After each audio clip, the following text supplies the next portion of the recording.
अगर आपको यह वीडियो पसंद आए तो वीडियो को लाइक, शेयर और सब्सक्राइब करें और बेल आइकन को भी दबा दें। देखो, आज हम लोग उपसर्ग के बारे में पढ़ने वाले हैं। तो उपसर्ग क्या होता है? उपसर्ग ऐसे शब्दांश है जो किसी शब्द के पहले जुड़कर उसके अर्थ को बदल देते हैं। ठीक है, जैसे हमारा शब्द है धर्म, और धर्म के पहले अगर अ लगा देंगे तो यह क्या बन जाएगा? अधर्म बन जाएगा, जो कि धर्म के बिल्कुल विपरीत है। धर्म का मतलब होता है कि धर्म का पालन करना, और इसके पहले अ लगा देंगे तो यह बन जाएगा अधर्म। इसका मतलब क्या होता है? धर्म का पालन नहीं करना। ठीक है, जिन लोग धर्म का पालन नहीं करता है उसे हम लोग क्या कहते हैं? अधर्म। वह अधर्म कर रहा है। ठीक है, तो उपसर्ग क्या होता है? ऐसा शब्दांश होगा जो किसी भी क्या होता है शब्द के पहले जुड़ करके उसके अर्थ को बदल देता है।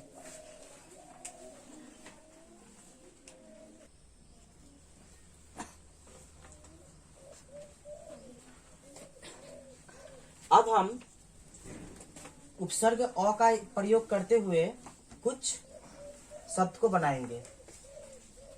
आप यहाँ पे देख सकते हैं समान के पहले अ लगा हुआ है। अब यह क्या बन गया? असमान। फिर अ से अन्य शब्द को बनाएंगे। धर्म के पहले अगर अ लगा देंगे तो यह बन जाएगा अधर्म। ठीक उसी प्रकार उपसर्ग अति का प्रयोग करते हुए हम शब्द को बनाते हैं। रिक्त के पहले अति लगा देंगे तो क्या बन जाएगा? अतिरिक्त बन जाएगा। और वृष्टि के पहले अति लगा देंगे तो यह बन जाएगा अतिवृष्टि। अधि का प्रयोग करते हैं आप। कार के पहले अधि लगा देंगे तो अधिकार बन जाएगा, और नायक के पहले अधि लगा देंगे तो अधिनायक बन जाएगा। ठीक उसी प्रकार अब अभि का इस्तेमाल करते हुए शब्द को बनाते हैं। मान के पहले अभि लगा देंगे तो यह बन जाएगा अभिमान, और वादन के पहले अभि लगा देंगे तो यह बन जाएगा अभिवादन।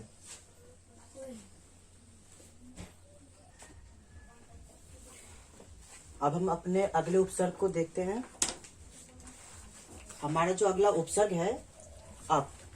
अप का मतलब होता है बुरा। अप का अर्थ होगा बुरा। तो मान के पहले अप को अगर लगा देते हैं तो यह हो जाएगा अपमान।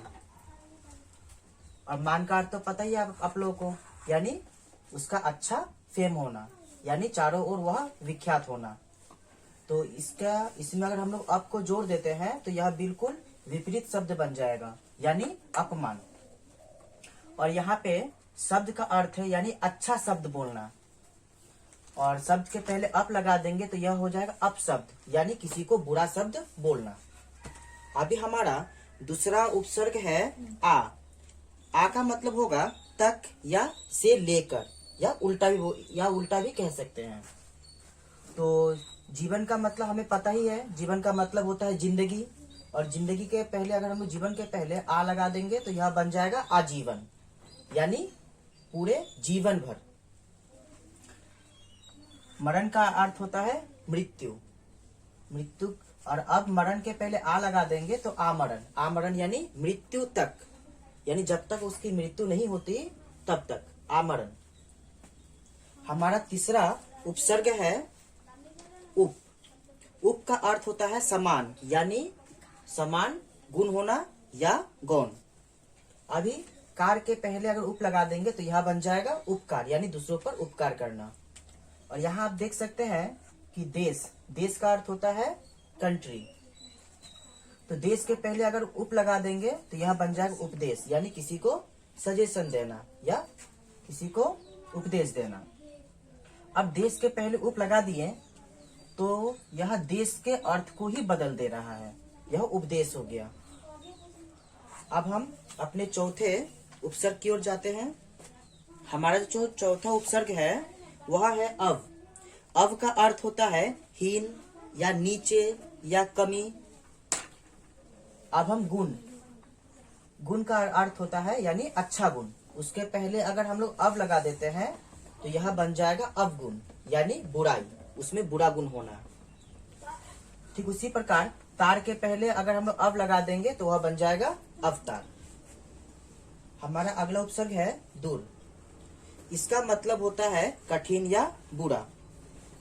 तो जन का अर्थ हमें पता ही है। जन का अर्थ होता है यानी अच्छा व्यक्ति। तो उसके पहले अगर हम लोग दूर लगा देते हैं, यहाँ आप देखिए यहाँ र के नीचे हल होगा। हल का मतलब है यह आधा र है।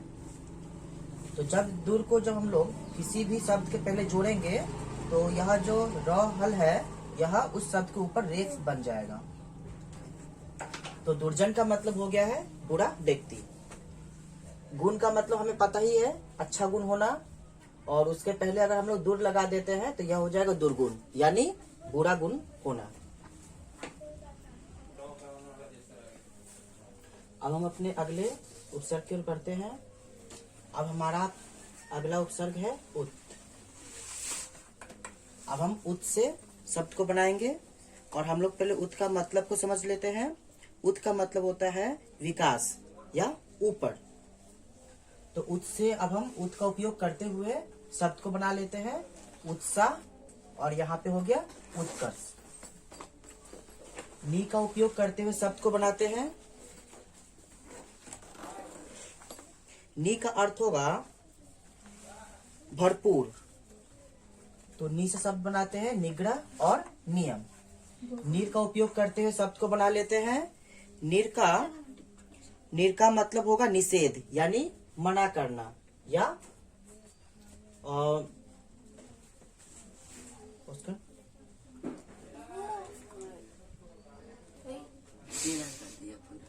ठीक है सर।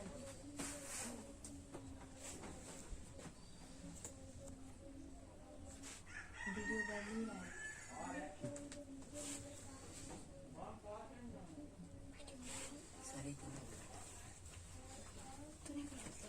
अब हम नीर का उपयोग करते हुए शब्द को बना लेते हैं। निराकार और निर्भय। नीर का अर्थ होता है निषेध करना। तो कार का मतलब होगा जिसका कोई आकार होता है, और आकार के पहले अगर निरा को जोड़ देते हैं तो यह बन जाएगा निराकार।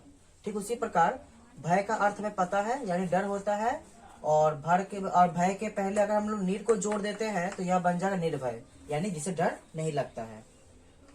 अब पड़ा का प्रयोग करते हुए अब हम पड़ा का उपयोग करते हुए शब्द को बनाएंगे। अब हम पड़ा का उपयोग करते हुए शब्द को बनाएंगे। पड़ा से हम लोग बनाते हैं पराजय। जय का मतलब होता है जीत, और इसके पहले पड़ा का उपयोग कर दिए तो यह बन गया पराजय, यानी उसकी हार। अब अधीन के पहले हम लोग पड़ा को जोड़ देते हैं तो यह बन जाएगा पराधीन। अब हम पड़ा का उपयोग करते हुए शब्द को बनाते हैं प्रगति, और स्थान के पहले प्र को जोड़ देंगे तो यह बन जाएगा प्रस्थान।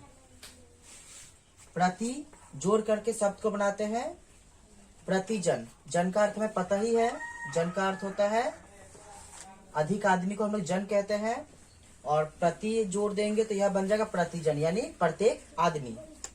दिन का अर्थ में पता ही है, और इसके पहले अगर हम लोग दिन कहते हैं तो यह 1 दिन, 2 दिन या 3 दिन या अधिक दिनों को संबोधित करता है। इसका पहले अगर प्रति को जोड़ देते हैं तो यह बन जाएगा प्रतिदिन, यानी प्रत्येक दिन। वी का प्रयोग करते हुए अब हम लोग अपने शब्द को बनाते हैं। वी का मतलब होता है पृथक, उल्टा, परिवर्तन। तो योग के पहले अगर हम लोग वी को जोड़ देंगे तो यह बन जाएगा वियोग। योग का अर्थ होता है जोड़ना, और इसके पहले वी लगा देंगे तो यह बन जाएगा वियोग, यानी उसको अलग करना। ठीक उसी प्रकार कार के पहले वी को लगा देंगे तो यह बन जाएगा विकार।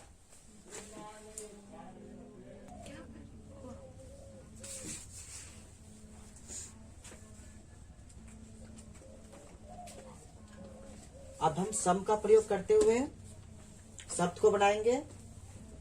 सम का अर्थ होता है साथ और पूर्णता, यानी पूरा। अब हम सम का प्रयोग करते हुए शब्द को बनाएंगे। सम का अर्थ होता है साथ और पूर्णता। तो मान के पहले अगर हम सम लगा देते हैं तो क्या बन जाएगा सम्मान। मान का अर्थ है उसको मान मिलना, और सम्मान का अर्थ है उसे और अधिक मान मिलना, यानी सम्मान, यानी उसे पूरी तरह सम्मान मिलना। पूर्ण का अर्थ है पूरा, उसके पहले सम लगा दिए तो हो गया संपूर्ण, यानी पूरी तरीके से खत्म होना। हमारा अगला उपसर्ग है सु। लव के पहले सु लगा दिए सुलभ हो गया, और कर्म के पहले सु लगा दिए तो सुकर्म हो गया। यहाँ पे सु का अर्थ होता है अच्छा, तो कर्म के पहले सु लगा देंगे तो सुकर्म यानी अच्छा कर्म। और सु का मतलब आसान भी होता है, तो सुलभ यानी आसान रास्ता, जो आसान हो। अब हमारा अगला उपसर्ग है सम, दुस है। यहाँ पे दुस का मतलब होता है बुरा, यहाँ पे दुस का मतलब होगा बुरा, यानी साहस के पहले अगर दुस को लगा देते हैं तो यह हो जाएगा दुस्साहस यानी बुरा साहस। कर्म के पहले, कर्म का अर्थ में पता है, कर्म के पहले दुस को लगा देते हैं तो हो जाएगा दुष्कर्म, यानी उसका कर्म बुरा है। अब हमारा अगला उपसर्ग है सम। सम का अर्थ होता है समान, समकालीन यानी समान काल में चलने वाला। कोण, कोण तो हमें पता ही है, और समकोण का अर्थ होता है ऐसा, जैसे कि अगर एक त्रिभुज होता है और त्रिभुज में 3 कोना है, तो अगर तीनों ही कोण अगर आपस में बराबर है तो उसे हम कहेंगे समकोण। यानी समकोण का अर्थ यहाँ पे यह होता है कि समान। अब हम अपने अगले उपसर्ग को देखते हैं। हमारा अगला उपसर्ग है पूरा। यहाँ पे पूरा का अर्थ हो जाएगा पुराना। तो पुरातन, पुरातन से हम क्या समझते हैं, जो बहुत साल पहले की बात है, यानी पुराने वर्षों की बात है। और पूरा काल का मतलब यही होता है जो पुराने वर्षों की बात हो, या जो पुराने वर्षों की जो समाने होते हैं, या पुराना काल का मतलब होगा पुराने समय की बात, और यहाँ पे पुरातन का मतलब हो जाएगा पुराने समय की चीजें। Thank you for watching this video. अगर आपको यह वीडियो पसंद आई है तो आप इस वीडियो को लाइक, शेयर और चैनल को सब्सक्राइब कर दीजिए, जिससे हमारी चैनल पर आने वाली नई वीडियोस आप तक पहुंचती रहे।